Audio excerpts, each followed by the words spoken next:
All right, David, let's just talk a little bit about the business. Yeah, we went through a terrible period of time. I think you guys probably managed it better than anybody. So just take a step back and give me a sense of David Ripley in crisis mode, decision-making mode. Some of the things that you did in 2021 leading into 2022. 22.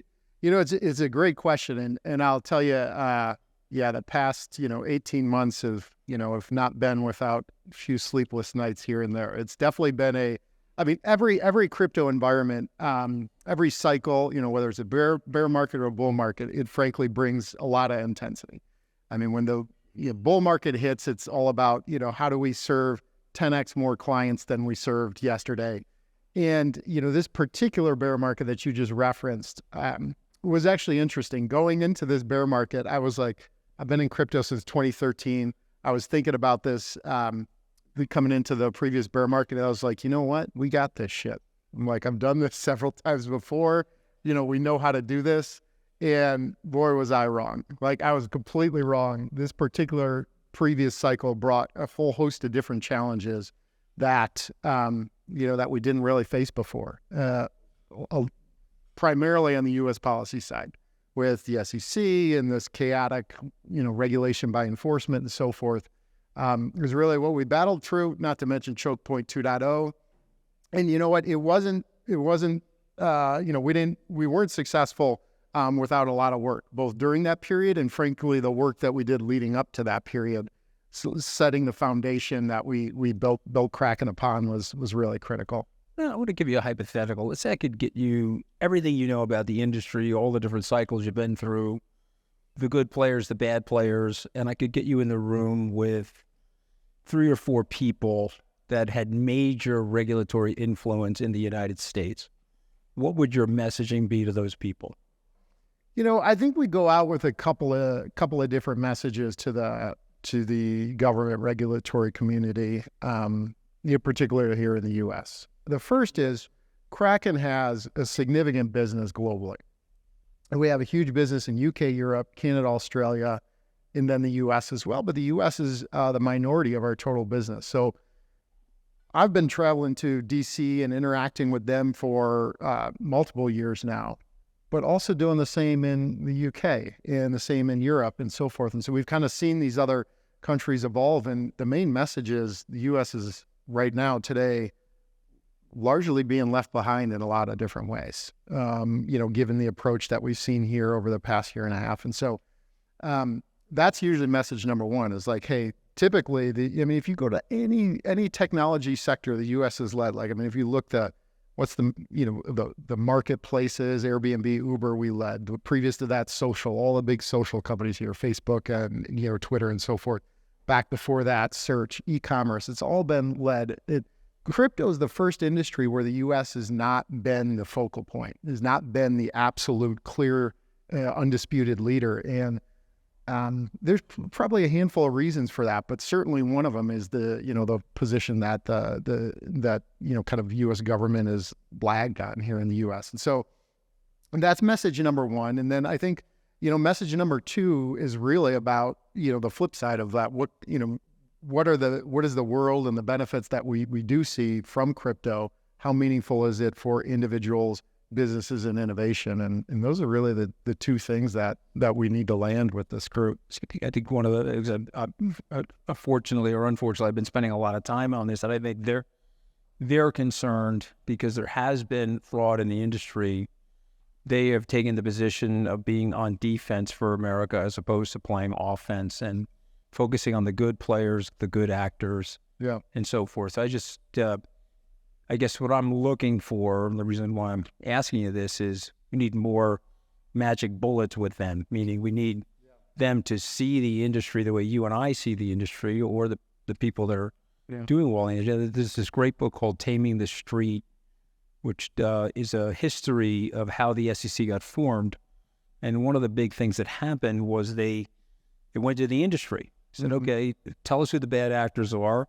And if you were regulating your own industry, how would you regulate it, right? And then they built it from that perspective as opposed to what we're going through now. Yeah.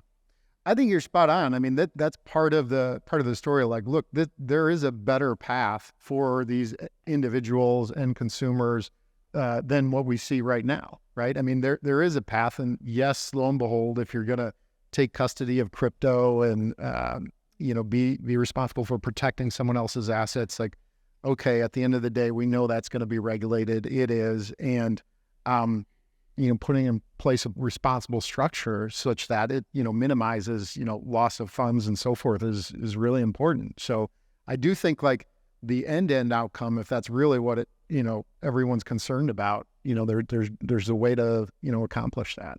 I think one of the big testaments of the industry is the industry, despite that regulatory headwind, the industry seems to be doing pretty well.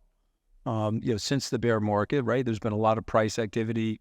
Yep. More volume for Kraken, more volume for Coinbase, others. Obviously, the Bitcoin ETF helped. Where do you see the market right now? If you were going to give us a macro overview from your and Kraken's perspective. Yeah, again, I think you're mostly spot on with this. Like, look, if we think back like a year plus ago, negative sentiment, prices down, this challenge with the U.S. policy environment, all these things. Calling bankruptcy lawyers to see everything. Yeah, of course. And, you got, banks were, the crypto banks in the U.S. were getting, were shutting down. It's a whole story in of itself. But fast forward today, yeah, it's positive, positive sentiment. The price were, near all-time highs, hit the all-time high. Just had the Bitcoin halving not too long ago. I mean, before the Bitcoin halving, we were, hit the all-time high or thereabouts. We're like, oh my gosh, it's happening too soon. And now we're just a few months past that. And so I think we're, setting up for a positive cycle. You have 17 billion plus, I think, net inflows into the ETFs. That's huge. A number of new different types of investors coming in via that path. And then, the broader catalysts are just there for crypto. I mean, it's, all the benefits that we know about it, digital gold, sound money, permissionless, programmable money, all these different pieces are there. And so we think there's, it's definitely a positive outlook. So I've counted these last time. I've been through 9 bear markets. So it's the sign of age. I'm not sure if it's any wisdom, but there's certainly age. Yeah. I feel like I'm too down at the bottom and I'm always too up at the top. Yeah. I'm super optimistic and super bullish. Am I too bullish and too optimistic? Like, where's your sentiment right now? Or said differently, what do you worry about? Yeah. Well, that's true. I mean, that's one of the things that I think, I assume you're 9 cycles across all of, all financial markets, right? 9 cycles. I mean, I still have my hair, although there's a lot of color in my hair. It's just, yeah. I mean, wasn't going to stay this color after 9 cycles, but anyway. But I think that's right. I mean, I think you as you go actually live the cycles, and it's, as you look at them on paper, and it's kind of, the answer is obvious. Like, yes, they last for a certain period of time, and then you get past them and so forth. But it's tough to really act upon that until you lived it and felt it and so forth. And so I agree. I mean, I think generally in crypto, though, the cycles are becoming more muted. So the lows are not as low and the highs are not as high, just even with respect to price. Well, that's a good sign of adoption. Well, exactly. So exactly. Let's talk about that. When someone asks you that question, I got this wrong 2.5 years ago. People were asking me, well, are the institutions adopting crypto? I said yes. The answer was actually no, they weren't. Mm-hmm. Are they now? Yeah. So we got to look at to unpack this answer, we got to look at the different types of institutions, because they're not all the same, right? And so, again, being here for all the cycles that I have been, I mean, back in that 2016, 2017 type cycle, that market, we really saw high frequency trading firms as one kind of quasi segment of institutions come in, market making, arbitrage, and so forth. The venture capital firms came in with all the advent of many new tokens, taking position in all the new assets that were out there. And then you had some family offices, high net worth, and so forth. But that was really mostly it during that cycle. So kind of, fairly minimal. Then the previous one, 2020, 2021, we saw a number of hedge funds. There were these headlines, Stan Druckenmiller, Paul Tudor Jones and so forth. Number of those hedge funds came in and took positions. Pretty minimal there, beyond that. And then this cycle, I think we're seeing a little bit more of the same and, the potential for more institutions to come in. So let's see, just this year, and partly driven by the ETF, we see now, I believe it's over 50%, so something like 52% of all hedge funds have a position in the Bitcoin ETF. This is public data, right? Which is an enormous number. Now their allocation is really low. And then the other segment of institutions that's kind of hit this year have been RIAs, where I think it's about a quarter of all of them, have some allocation via their client base in crypto. And so that's actually also a really big number. Same story, really small fraction of the total, so there's more potential there. And I think for the most part, the behemoths, the pensions and the sovereigns and so forth, were even more just scratching the surface, don't have that level of adoption.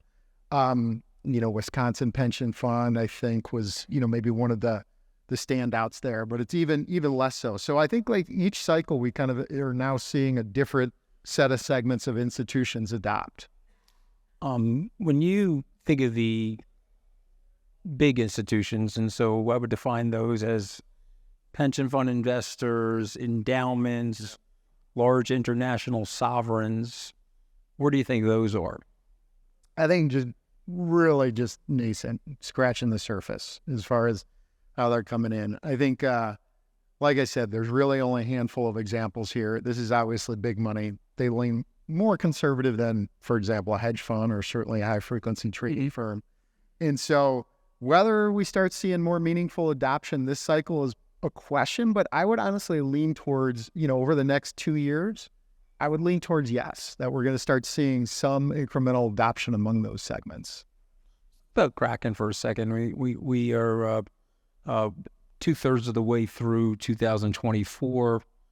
You guys are doing terrific. Full disclosure, Skybridge, myself personally, is a small investor in Kraken, and obviously we're want you to do terrific. But talk about the next 3 years for Kraken. I know you've got the regulatory issues most people in the industry have to go through, so let's leave that to the side. Let's just talk about executing the business, what you see for yourself, what are the goals? Where do you see Kraken over the next 2 to 3 years? Yeah. So let's see. I mean, there's a number of ways to take this. I kind of gave you a little bit on the geo landscape for Kraken and the markets we play in. Probably the next thing to talk about, particularly now and in going forward in that time for the next few years, is really about client segment expansion for us. This started, some years ago, but where Kraken is historically has really been incredibly strong are kind of individual advanced traders, individual pro traders, kind of almost that like interactive brokers client type. And we've really just won that space and been really strong there. All built on a foundation of, security, compliance, great service, all these pieces. And now and in the previous few years and in the few years to come, we're, moving into client expansion. So on kind of both sides, so moving towards more casual investor and traders. And so we're building out a lot more offerings for that group and expanding into that group. And then also institutions is another big growth area for us. Again, we started this, several years ago in both, but we're really ramping our product offerings for both. On the institution side, we'll probably, if you look at it, one of the top, few crypto platforms and businesses in the world that bring the full portfolio of offerings. We launched a qualified custody this year. We have the full kind of trading liquidity venue, both spot, derivatives. We have all the kind of management, account management functionality. And again, built on security, reg compliance, and actually a world-class service team. A bunch of them are here as well today. So hopefully let's get a chance to meet. I don't know who from Kraken bought the Ray-Bans for all of us, but I just want to thank you for my Ray-Bans. That was phenomenal. I didn't even get mine yet. I got to find it. I've already been wearing. No, that was happening. I've been wearing mine indoors, and so I'm sure it hurt your annual budget, but I'm grateful. Yeah. Okay, so let's go to something that I always ask people, my team. I ask people in the industry. There's something I am not worried about that I should be worried about. Whereas Donald Rumsfeld used to say there's an unknown unknown. And so, something that you're worried about that you're willing to share with us. As far as I look across the industry, this is probably like a little bit of more like a near in, I don't want to say threat to the industry, but, something that we know is going to happen is like, look, there's a lot of companies out in the crypto space, based here in the US and in every other part of the world. And, not all these companies are going to succeed, and some are going to fail pretty badly with like loss of funds and so forth. And kind of like that next black eye, look, the FTX and whatever it is, there's going to be some other negative event like that happens in crypto. Hopefully it's not as big as FTX, honestly. Right. We hope it does. Hope not. I guarantee it's not going to be Kraken. This is, that is definitive thing. But there's going to, all the companies out there, it's going to happen. So like, look, I think those of us that are trying to do things the right way really got to be more vocal, because what we saw last time is, a lot of vocal from, what ended up not being the best platforms out there. Okay. So, all right, it's a good answer. And there's a follow-up question. I always wonder about this, and maybe it's just legacy versus innovation. Why haven't places like Goldman Sachs or Morgan Stanley, or you pick the place, haven't gone fully into having a crypto trading and cryptocurrency? Is it just a regulatory pressure on them, or do you see that happening in the future as additional competition for you and people like Coinbase? Yeah, it's a good question why we haven't seen more adoption among, a number of the different Wall Street firms. First of all, we've seen some, Fidelity team is out there. They were, have been long supporters of crypto. And so we've seen some from, frankly, those that are more forward thinking, technology minded and so forth.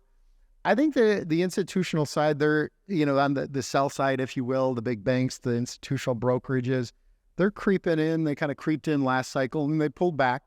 They pulled back after they kind of saw some of the, the challenges and the negative events and the U.S. regulatory pressure. And I think they're starting to lean in a little bit more. He had this very simplistic announcement from Morgan Stanley that they're going to now allow their advisors to, recommend the Bitcoin ETF. That they were one of the firms that was very much, distant for crypto. So I think it's going to happen. For Kraken, this is a beautiful thing. All these things are beautiful things. The ETFs, any adoption anywhere and so forth. It brings more people into crypto, more awareness.